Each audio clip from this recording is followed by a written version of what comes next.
चलो देखते हैं अब संसाधन क्या होते हैं।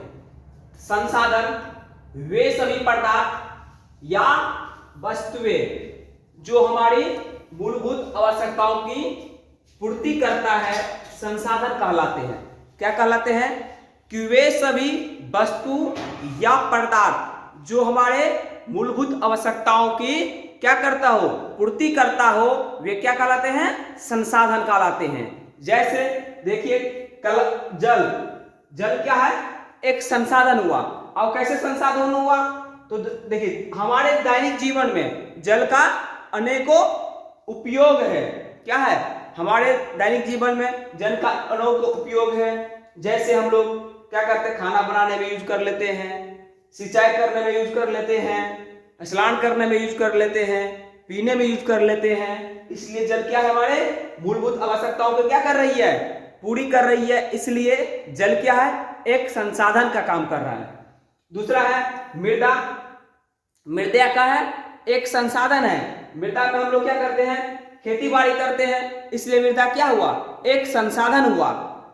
किताब, किताब क्या है? एक संसाधन है। किताब क्या है?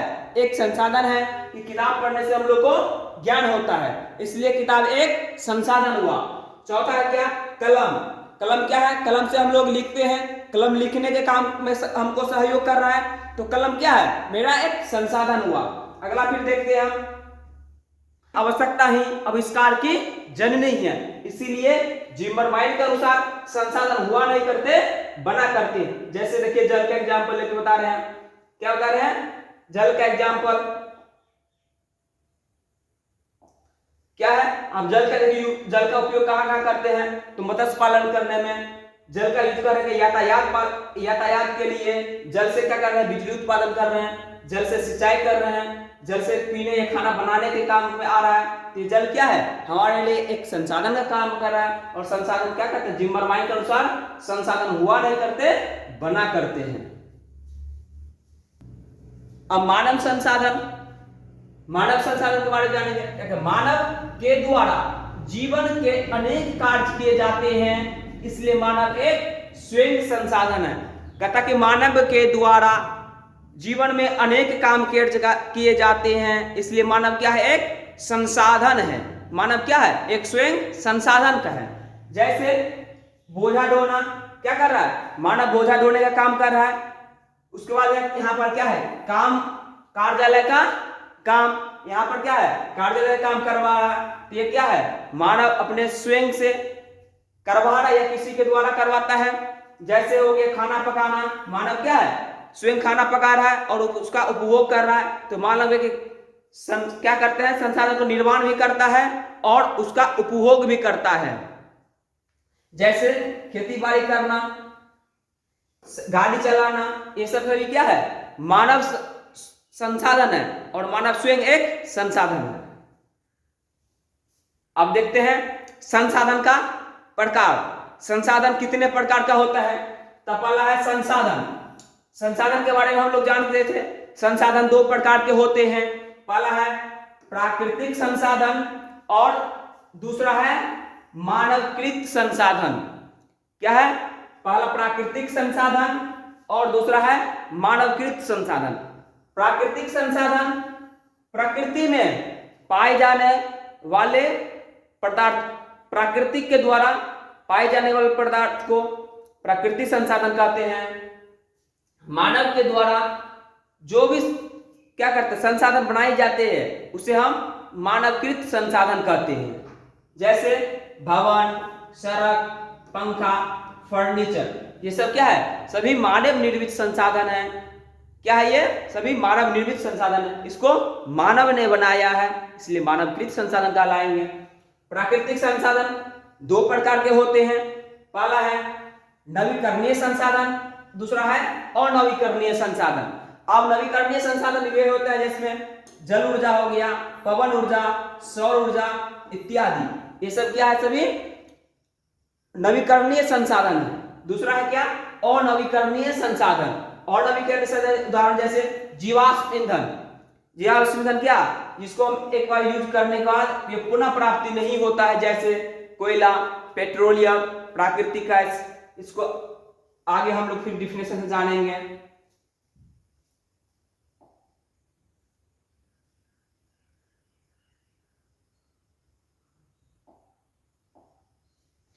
संसाधनों का वर्गीकरण विभिन्न आधार पर। पहला है कि उत्पत्ति के आधार पर। क्या है? पहला है उत्पत्ति के आधार पर संसाधन कितने प्रकार के होते हैं? तो उत्पत्ति के आधार पर संसाधन दो प्रकार के होते हैं। पहला है जैव संसाधन और दूसरा है अजैव संसाधन। फिर आप देखते हैं कि समाप्तता या पुनः प्राप्ति के आधार पर संसाधन कितने प्रकार के होते हैं? तो पुनः प्राप्ति या समाप्तता के आधार पर संसाधन दो टाइप के होते हैं। पहला है नवीकरणीय संसाधन और दूसरा है अनवीकरणीय संसाधन। फिर क्या तीसरा में है स्वामित्व के आधार पर। तीसरा क्या कह रहा है कि स्वामित्व के आधार पर संसाधन कितने प्रकार के होते हैं? तो स्वामित्व के आधार पर संसाधन चार टाइप के होते हैं। पहला है संभावित संसाधन, दूसरा है विकसित संसाधन, तीसरा भंडारित संसाधन, चौथा है संचित संसाधन। क्या है? पहला संभावित संसाधन, दूसरा है क्या विकसित संसाधन, तीसरा है भंडारित संसाधन, चौथा है संचित संसाधन। अब देखते हैं कि विकास के स्तर के आधार पर, क्या विकास के स्तर के आधार पर संसाधन कितने प्रकार के होते हैं? तो विकास के स्तर के आधार पर संसाधन चार प्रकार के होते हैं। पहला है व्यक्तिगत संसाधन, दूसरा सामुदायिक संसाधन, तीसरा राष्ट्रीय संसाधन, चौथा है अंतरराष्ट्रीय संसाधन। तो क्या हो गया? विकास के स्तर पर संसाधन चार प्रकार के होते हैं। पहला है उसमें व्यक्तिगत संसाधन, दूसरा है सामुदायिक संसाधन, दूसरा क्या है सामुदायिक संसाधन, उसके बाद तीसरा क्या है राष्ट्रीय संसाधन, चौथा है अंतरराष्ट्रीय संसाधन। अब फिर इसको हम आगे डिफिनेशन से जानते हैं। अब उत्पत्ति के आधार पर हम लोग संसाधन दो प्रकार के पढ़े थे। उसमें पहला क्या है जैव और अजैव पढ़े थे। उसमें पहला है जैव संसाधन। क्या है? जैव संसाधन। क्या कहते हैं? जैव संसाधन जीव मंडल में विद्यमान और उससे प्राप्त होने वाले विभिन्न प्रकार के जीव को जैव संसाधन कहते हैं। कहता है कि जितने भी क्या है संसार में क्या है पर्यावरण में पाए जाने वाले सजीव है वे जैव संसाधन कहलाते हैं। जितने भी क्या है सजीव, सजीव माने क्या जिसमें जीवन हो, वे क्या कहलाते हैं? जैव संसाधन कहलाते हैं। जैसे देखिए मनुष्य, मनुष्य में क्या है? मनुष्य में जीवन है, वे चल फिर सकता है, ग्रो करता है, क्या हुआ? इसलिए जैव मनुष्य क्या हुआ? एक जैव संसाधन हुआ। पक्षी, पक्षी में भी क्या है जीवन है। पेड़ पौधा मछली ये सभी क्या है जैव संसाधन आते हैं। दूसरा है अजैव संसाधन। अजैव संसाधन क्या होते देखते हैं। वे संसाधन जो निर्जीव पदार्थ से बने हैं अजैव संसाधन कहलाते हैं। कहते हैं क्या जो निर्जीव पदार्थ से बना हो वे क्या कहलाते हैं? अजैव संसाधन कहलाते हैं। जैसे मिट्टी, ये मिट्टी में क्या है? इसमें कोई जीवन की बात नहीं है, इसलिए मिट्टी क्या है? अजैव संसाधन हुआ। जैसे नदियां, ये भी क्या है? अजैव संसाधन है। पर्वत, खनिज, चट्टान ये सब सभी क्या है? अजैव संसाधन। क्यों हम बता दिए थे, डिफिनेशन से ही पता चल रहा है क्या अजैव संसाधन जिसमें क्या हो जीवन नहीं हो, निर्जीव हो, वे क्या कहलाते हैं? सभी अजैव संसाधन कहलाते हैं। फिर अब नेक्स्ट देखते हैं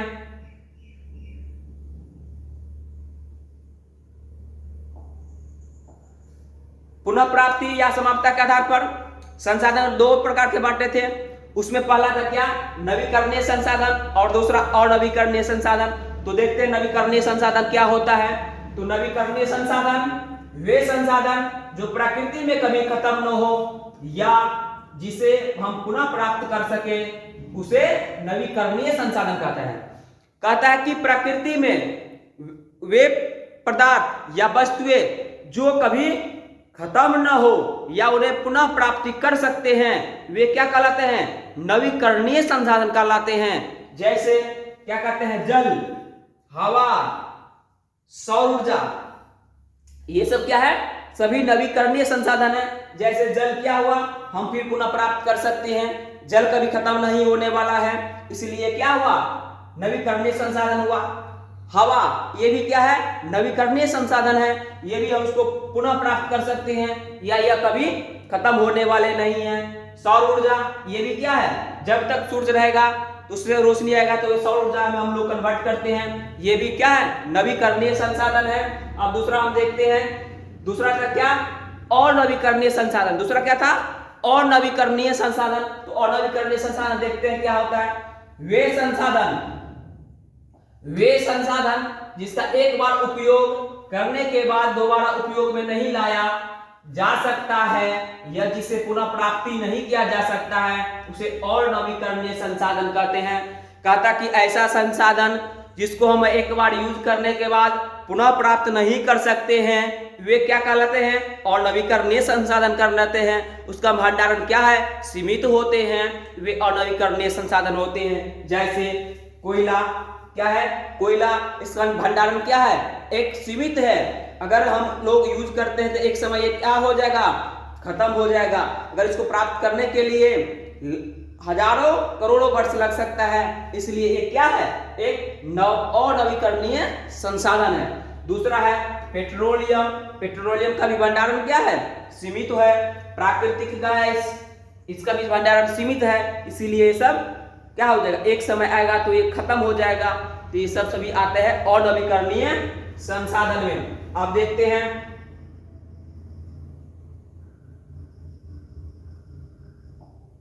स्वामित्व के आधार पर संसाधन को 4 प्रकार के बांटते थे। उसमें पहला क्या है, व्यक्तिगत संसाधन। व्यक्तिगत संसाधन क्या होते हैं, वे सभी संसाधन जिसका स्वामी या मालिक एक होता है उसे व्यक्तिगत संसाधन कहते हैं। कहता है जिसका मालिक क्या हो, एक हो। क्या हो, व्यक्तिगत संसाधन में जिसका मालिक क्या हो, एक हो, वे व्यक्तिगत संसाधन कहलाते हैं।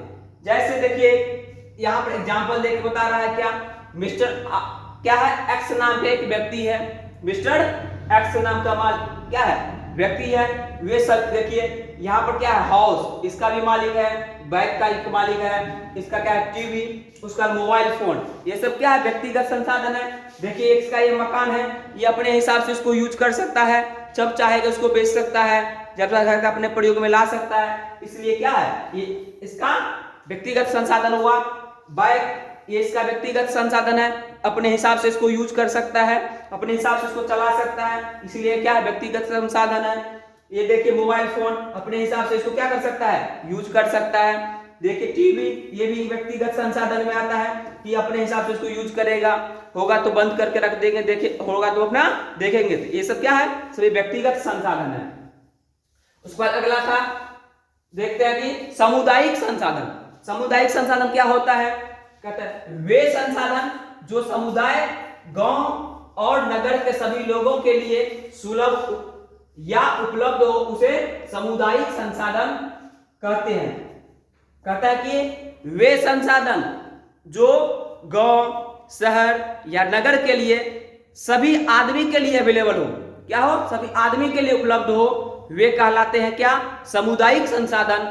जैसे क्या है, शमशान घाट। शमशान घाट क्या है, वे सभी आदमी के लिए अवेलेबल रहते हैं। वहां पर अगर कोई सब जलाना रहता है तो सभी आदमी जाके जलाते हैं, तो ये सब क्या आते हैं, सभी सामुदायिक संसाधन में आते हैं। जैसे गांव का हाट, गांव के हाट में क्या आता है, सभी आदमी जाते हैं वहां पर, कोई जाता है सब्जी खरीदने के लिए या कोई जाता है बेचने के लिए, ये सब क्या है, सभी सामुदायिक संसाधन में आते हैं। जैसे हो गया खेल का मैदान, विद्यालय, ये सब क्या है, सभी सामुदायिक संसाधन है। तालाब, साप्ताहिक बाजार, पंचायत भवन, शमशान घाट, ये सब क्या है, सभी सामुदायिक संसाधन है।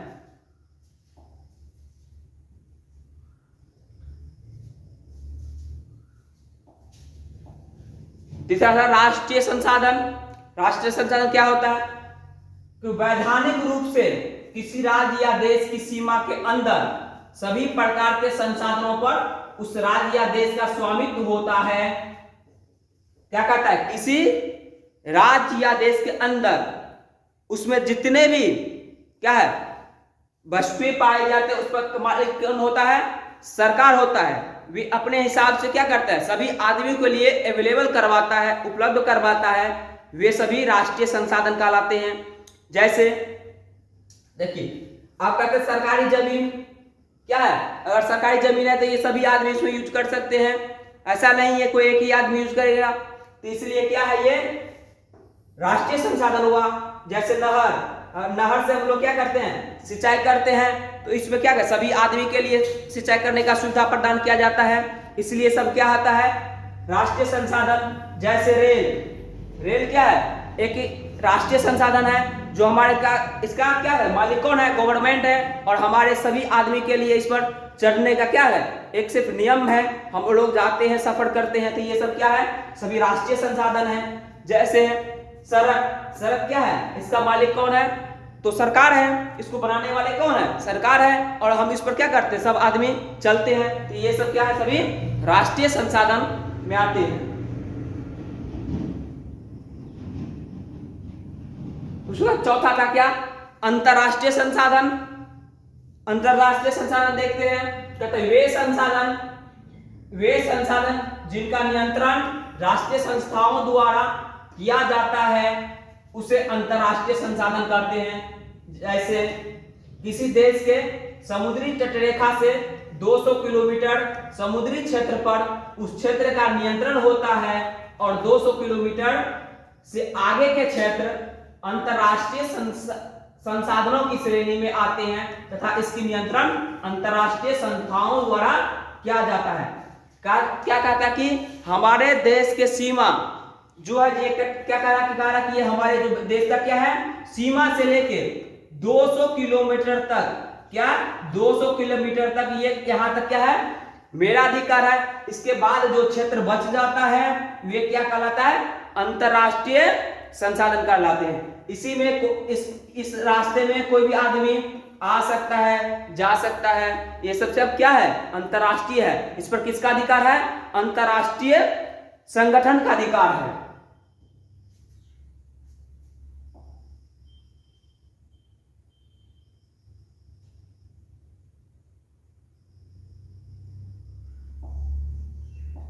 अब विकास के आधार पर संसाधन को 4 प्रकार के बांटे थे, उसमें देखते हैं कि पहला क्या है संभावित संसाधन। संभावित संसाधन ऐसा संसाधन जिसका उपयोग किया जा सके लेकिन तकनीकी अर्थाभाव या अन्य किसी कारण से उनका उपयोग नहीं होता है, उसे संभावित संसाधन कहते हैं। कहता ऐसा संसाधन जिनका उपयोग किया जा सके लेकिन तकनीकी अभाव या अर्था अभाव के कारण उसका हम लोग अभी यूज नहीं कर रहे हैं, तो वे क्या कहलाता है संभावित संसाधन कहलाते हैं। जैसे सौर ऊर्जा, पवन ऊर्जा, हम लोग जानते हैं कि हमारे देश में सौर ऊर्जा और पवन ऊर्जा का बहुत बड़े विशाल भंडार है, लेकिन हम लोग अभी यूज नहीं कर रहे। क्यों? मेरे पास उतना टेक्नोलॉजी नहीं है उसे, या अर्थ अभाव के कारण हम लोग उसको अभी यूज नहीं करते हैं, इसीलिए क्या करते हैं ये सब सभी संभावित संसाधन है।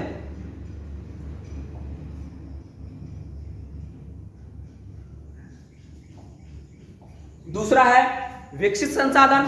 विकसित संसाधन क्या होते हैं, क्या कहते हैं वे संसाधन जिनका सर्वेक्षण किया जा चुका है और उनके उपयोग की गुणवत्ता और मात्रा निर्धारित की जा चुकी है, उसे विकसित संसाधन कहते हैं। कहते हैं वे संसाधन जिसका क्या है सर्वेक्षण भी हम लोग कर चुके हैं और उनका क्या कहते हैं गुणवत्ता के बारे में पता है, उसे हम क्या कहेंगे उसे विकसित संसाधन कहते हैं। जैसे देखिए असम, मुंबई हाई, गुजरात के तेल कूपों पेट्रोलियम निकाला जा रहा है।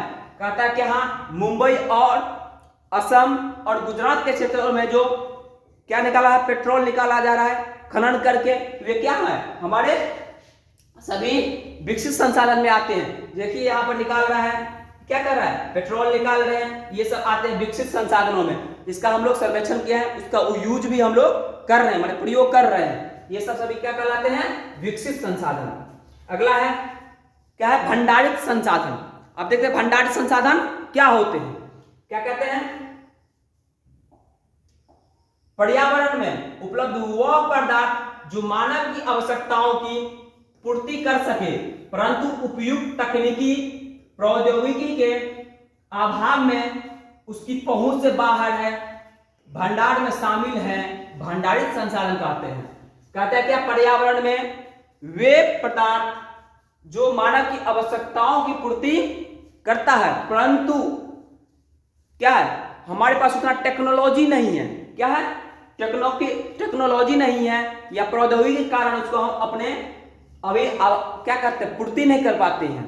जैसे देखिए हाइड्रोजन ईंधन, क्या कहते हैं, हमारे वायुमंडल में बहुत सा गैस है, जैसे हाइड्रोजन है, उसको एब्जॉर्ब करने के हम लोग अभी तक तकनीकी नहीं ज्ञात किए हैं। अगर जिस दिन हम लोग को टेक्नोलॉजी आ जाएगा ज्ञात करने का, उस दिन से हाइड्रोजन क्या हो जाएगा, मेरा ईंधन के रूप में काम करेगा। इसलिए ये सब आते हैं क्या, भंडारित संसाधन में। इसको हम भविष्य में यूज कर सकते हैं। जब मेरे पास टेक्नोलॉजी आएगा तो उसको हम लोग यूज करेंगे।